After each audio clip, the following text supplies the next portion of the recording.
Angeke ngilethe kuwena Jonga. Nasi sinqanda mathe sakho lapha ngaphesheya nje. Kade usho la unqokola la utheni bafethu? Utheni khona igama lishilo utheni? Ungawutheni qama manga utheni bafethu shonini? Utheni? Utheni? Awuzoyisho lo yena. Jong. Utheni Jong? Ngifuna Hayi manzi yami.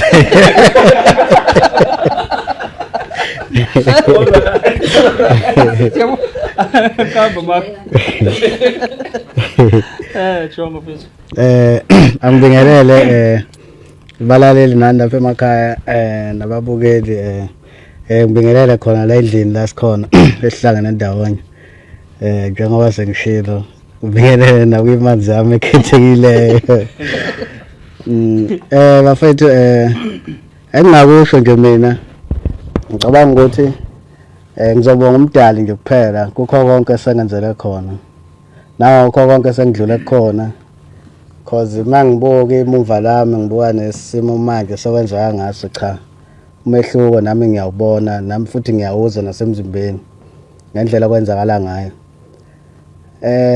nanokuthi ngilo muntu ongafuni ukukhuluma kakhulu nanokuthi ke angithandi ukubamba amagqubu kakhulu yabo because manje ngiyazi ukuthi vele ukubamba igqubu ubambe lo munye umuntu igqubu kwesinye isikhathi ubuyile imaze wena ugcina ungasakwazi ukuqhubekela phambili nempilo so ngicabanga ukuthi ngoba ngilesi simo engikusona njengamanje sengikwazi ukubheka wonke umuntu engiphila naye la emhlabeni naseyindaweni nje senginokuyihamba nabantu uthanda abanginika lona ukungamukela kwabo indlela sengiyona so kuyangenza nami ukuthi hayi ngibe nehope ukuthi hayi no kuyaphileka ukulesi simo nanokuthi ke baningi vele sebelimalile ukudlula isimo engikusona nami so andinabo bayakwazi ukuphila so mina yini ke ezongivimba ukuthi ngikwazi ukuthi ngiphile so kuyangithokozisa ukubona sihlezi kanje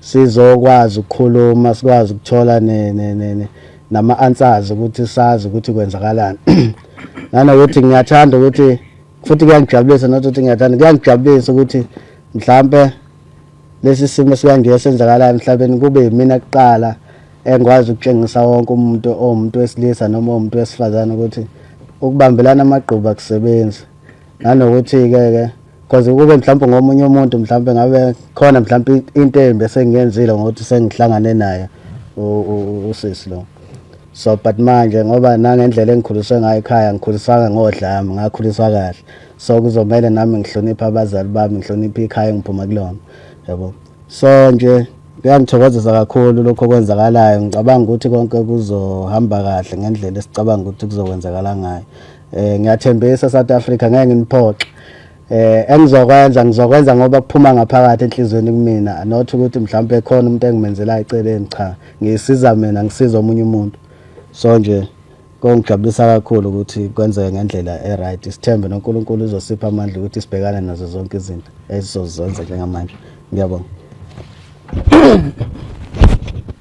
siyabonga Jonga siyabonga impela nansi imanzi yakho angazi ngiqale ngayo noma ngiqale nabahamba ngayo nansi imanzi sicele nayo sisinike ithu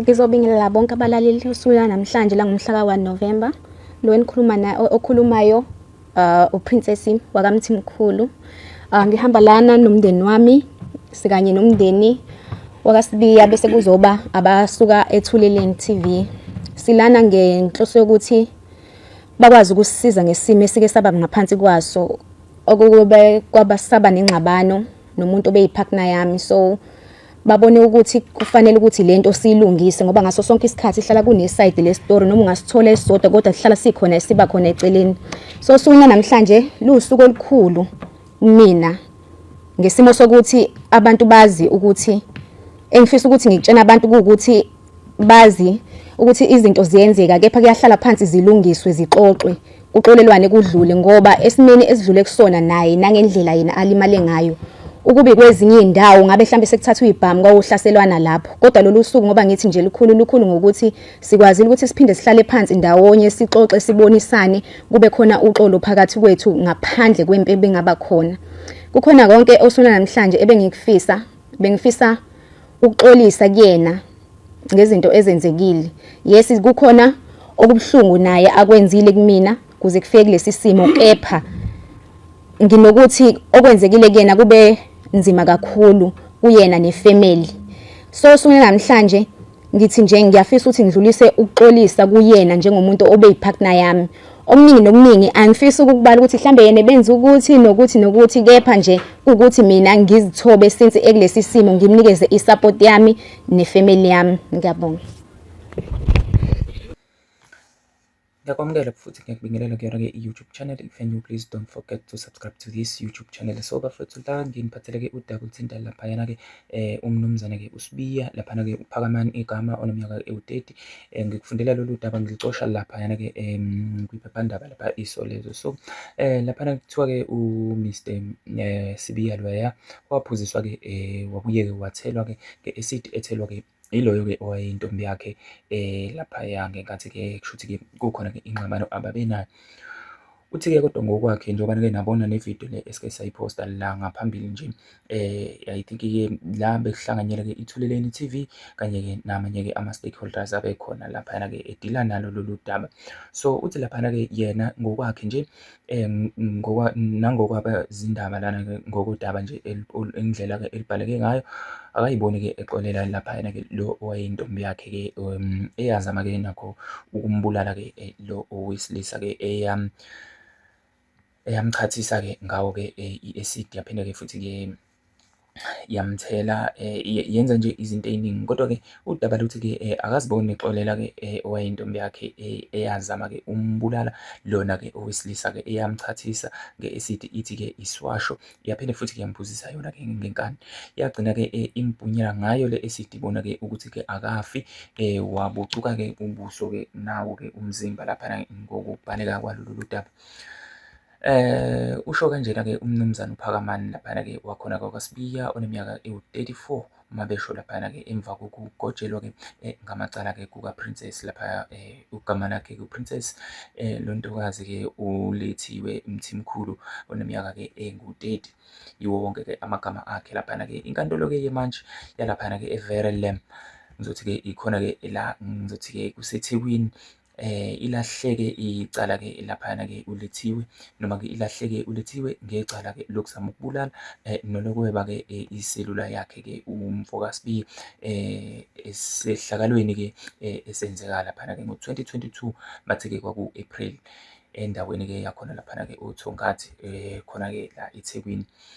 Uthi-ke lapha ngokokubhaleka nje lapha ngokucashuniwe-ke enkulumweni yakhe, uthi-ke uxolo alukho futhi-ke asikaze sikhulume-ke indaba yokuthi-ke sengimxolele. Okwamanje-ke uxolo lwakhe angilwamukeli, kuyongithatha-ke isikhathi eside ukuthi-ke ngidlule kuso lesi simo engikusona manje, kusho yena-ke lapha uSibiya. Uthi-ke uSibiya-ke laphana-ke ngokubaluleka kwakhe ubaluleke ukuthi-ke njengamanje uqiqa-ke kodokotela-ke uyahlinzwa ukuze-ke asizakale-ke, okuyiyona-ke into-ke emsizayo nje iyo le.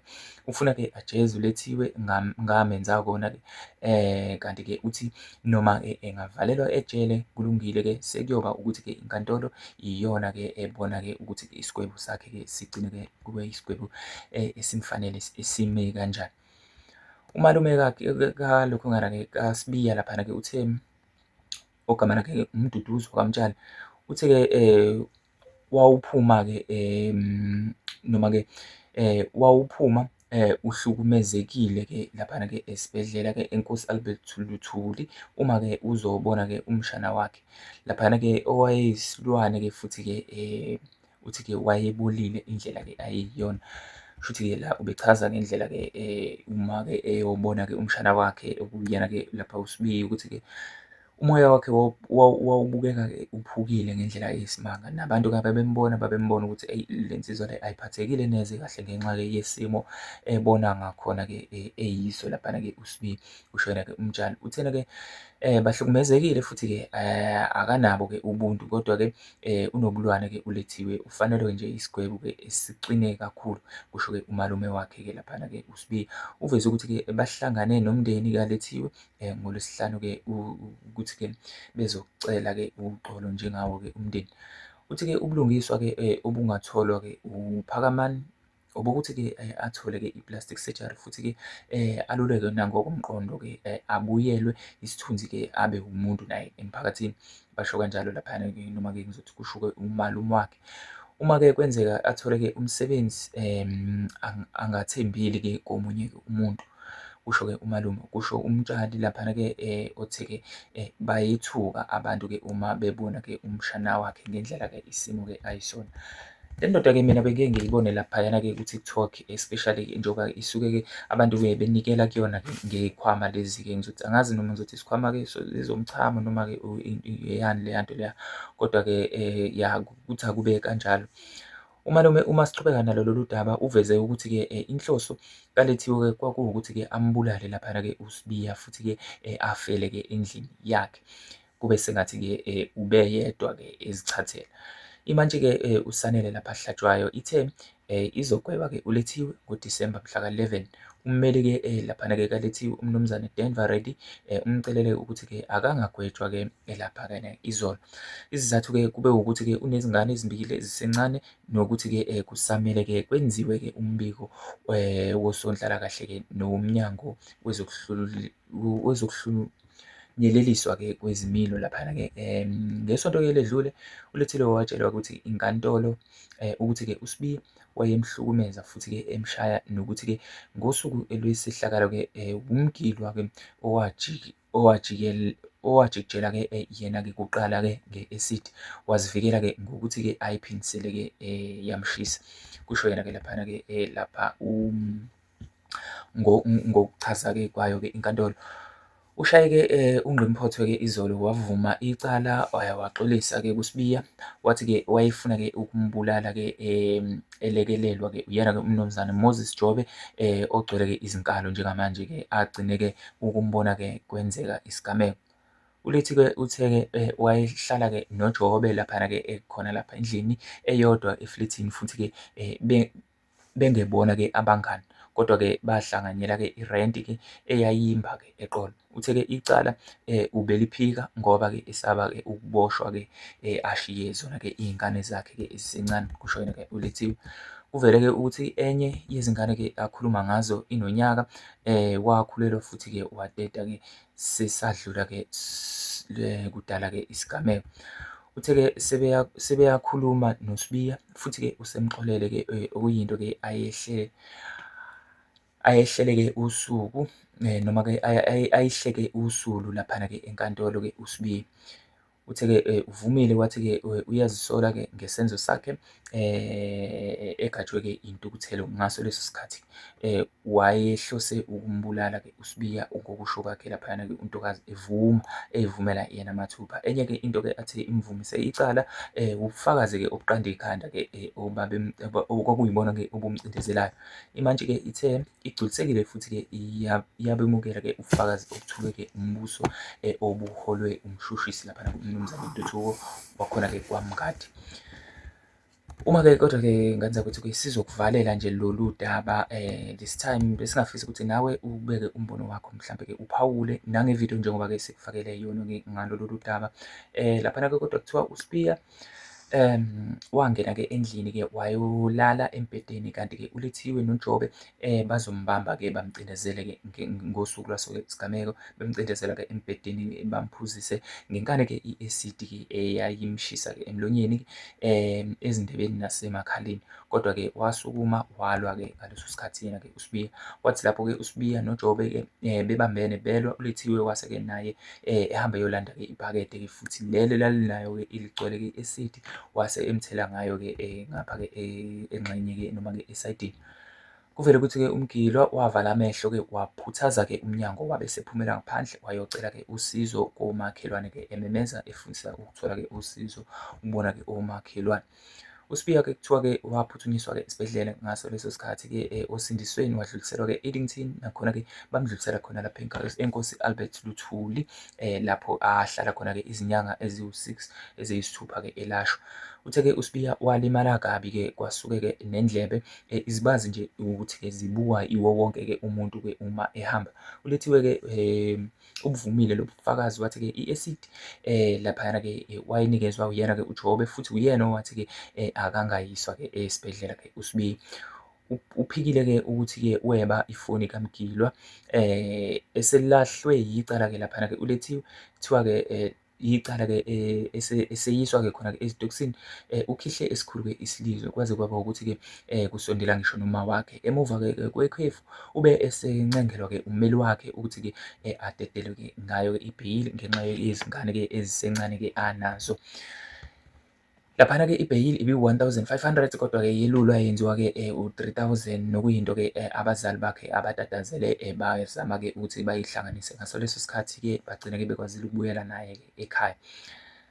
Anyways bafethu-ke ngiyafisa ukuthi niphawule ngalolu daba noma lubucayi futhi-ke lubuhlungu kodwa-ke if ever ungaba nombono singakujabulela kakhulu lokho la kwi-comment section ngezansi. Ungakhohlwa ukusubscribe uphinde ulike kuyona-ke i-channel. Danko.